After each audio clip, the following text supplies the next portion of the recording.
Hi, everybody. I hope you are having a great time. This is Ivan Pika and my podcast, Conversion Analytics Solved. Today, we are talking about the tracking plan, what to track and why. So I poured myself some tea today, and I want to talk about something that drives me crazy. In 90% of cases, when I get a new client, their analytics doesn't reflect the whole picture. They think they know what's happening on their website or app, but they're essentially flying blind. And the worst part, they do not even know it. So today, let's fix that. Let's be honest. If your project consistently earns more than it spends, and you are satisfied with the income, analytics isn't at all. Yeah, you heard me right. But analytics become vital when you want to manage your project, earn more, increase efficiency, or fix what's working poorly. Here's the key principle. I want you to remember you can manage only what you can measure. Now, here's what I see all the time. Most projects install analytics by default, G4, Amplitude, whatever. Out of the box, they give you page views, time on the site, about like 20 standard matrix dimensions. Not bad, right? Not exactly. Because universal solutions don't account for your project specifics. Almost all systems only track page views. But what happens inside those pages? Unknown. And that's where the money is being lost. What questions should a tracking plan answer? Let me give you the simple framework. Are you with me? First, what key points does a user pass through to the final result? Second, what do we consider the main conversion? Third, what about those steps in between, the intermediate conversions? Then you need to know which element requires separate events. What reports are you checking daily versus weekly, and how you are naming all these events and reports. This seems simple, but most businesses can't answer even half of those questions. Now, let's get into the meat of it. What should you actually be tracking? I'm going to bring this into three core areas. First, element interactions. There are three things here. Clicks on element. You need to configure GTM and give clickable. You need to configure GTM and you need to configure Google Tag Manager and give clickable elements unique IDs. Not exciting, I know, but it's absolutely vital and critical. Then interactive elements, videos, audios, product galleries, track everything one. And scroll depth. I want to see 10, 25, 50, 75, and 90 on each page.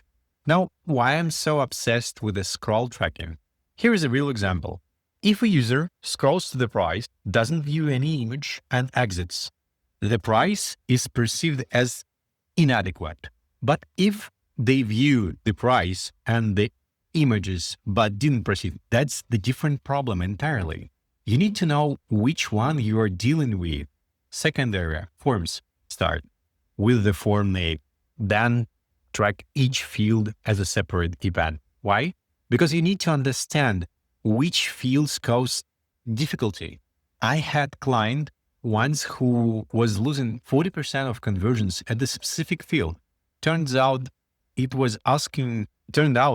they didn't even need it. We removed it and we've gotten a conversion rate uplift. Track all errors as a separate events.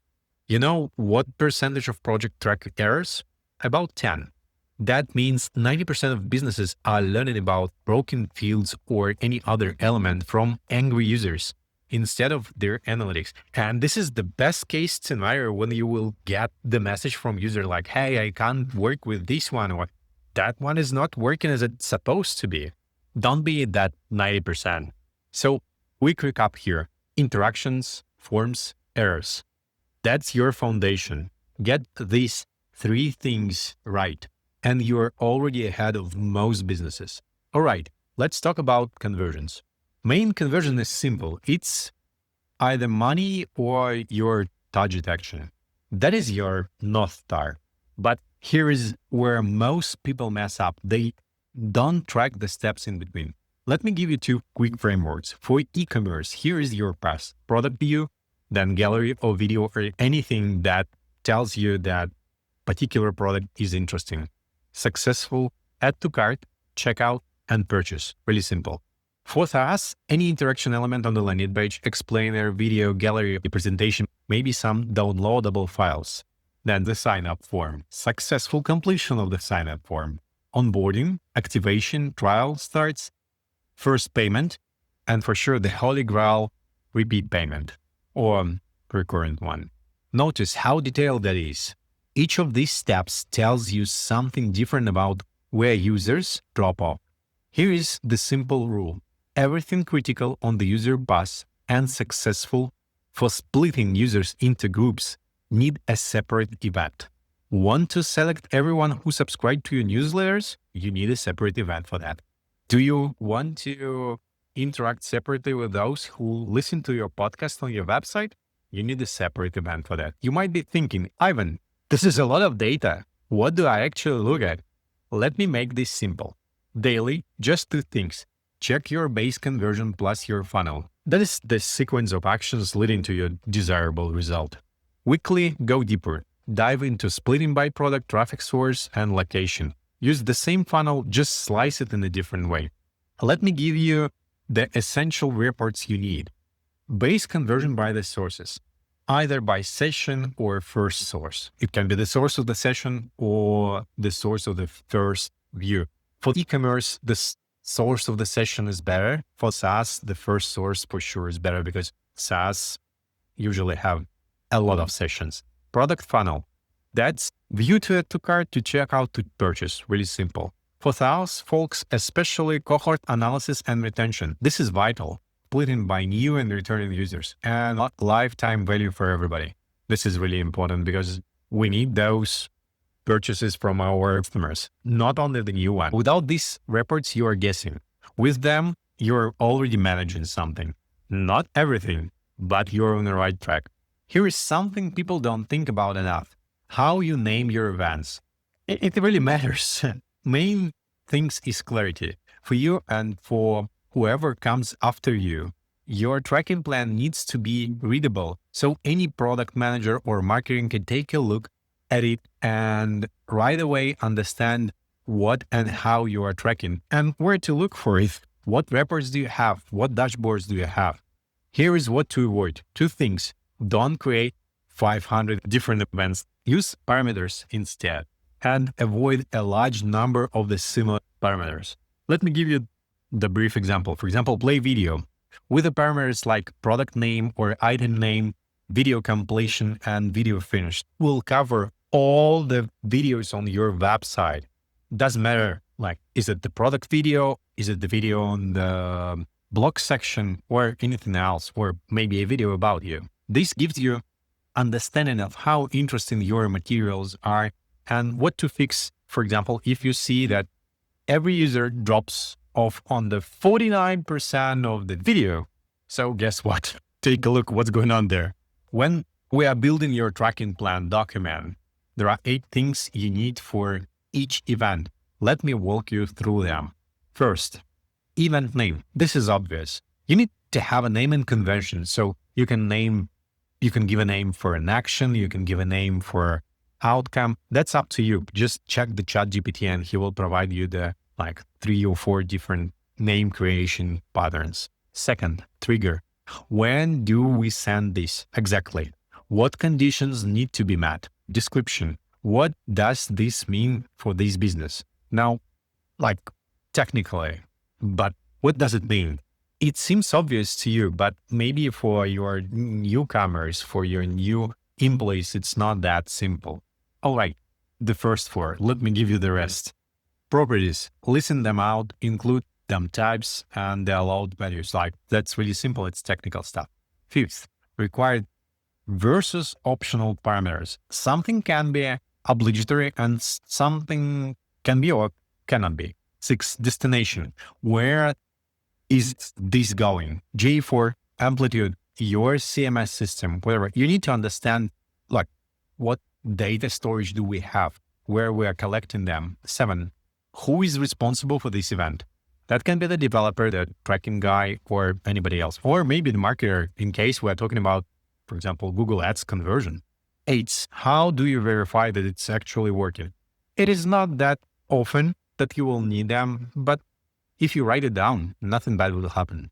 So that's your 8-point structure. Get this document for each event and you're halfway on a proper tracking plan. So it can be a spreadsheet, a document, or maybe a Notion file. You might be thinking, this sounds like a lot of work. Here is the reality. For the simple project, a professional needs 3 to 4 hours of pure work.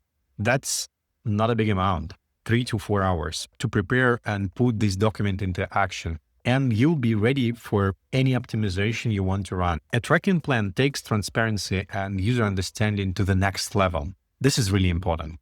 Now that I have walked you through the basics of the tracking plan, I want you to do something. Pause this podcast if you need it. But please go look at your analytics right now. Can you see the whole user movement? Can you tell me exactly where user click, what they watch, where they drop off in your forms? Can you see which product has the best gallery image, the most clickable one? Does it correlate with the product conversion rate or not? If yes, congrats, you are in the top 10%. No? And let's be honest, most of us are saying no right now. Guys, let's fix it. This is going to be the foundation of your future growth. Everything else you want to do, A/B testing, personalization, any optimization, all depends on having the foundation in place first. You need to make a data-driven decision. So you need to find the worst place and optimize that. You can't optimize what you can see. And right now, maybe you're struggling to detect what's not working, frankly. Now, quick note. This material is good for small and medium projects that need a measurement foundation. I skipped the advanced stuff on purpose. User ID tracking, bot filtering, cross-device and cross-domain tracking. This is different conversation for a more complex system. All right. So here is what we are doing next time. We'll talk about heat maps, session recordings, and scroll maps, the tools that show you how users actually interact with your site. Not what they're supposed to do, but what they actually do. For now, please go install Microsoft Clarity, Hotjar, Crazy Frog, or any of them. I prefer Clarity. And no, it's not an ad. They don't pay me. They are free and they track almost all the sessions, so I prefer them. The next episode will be about how to actually use this data. Look, here is the bottom line. If you can measure it, you can manage it. So start with your tracking plan, get the foundation right. Everything else becomes easier after that. So I hope you will like it. Talk to you next time. See you. Ciao, ciao.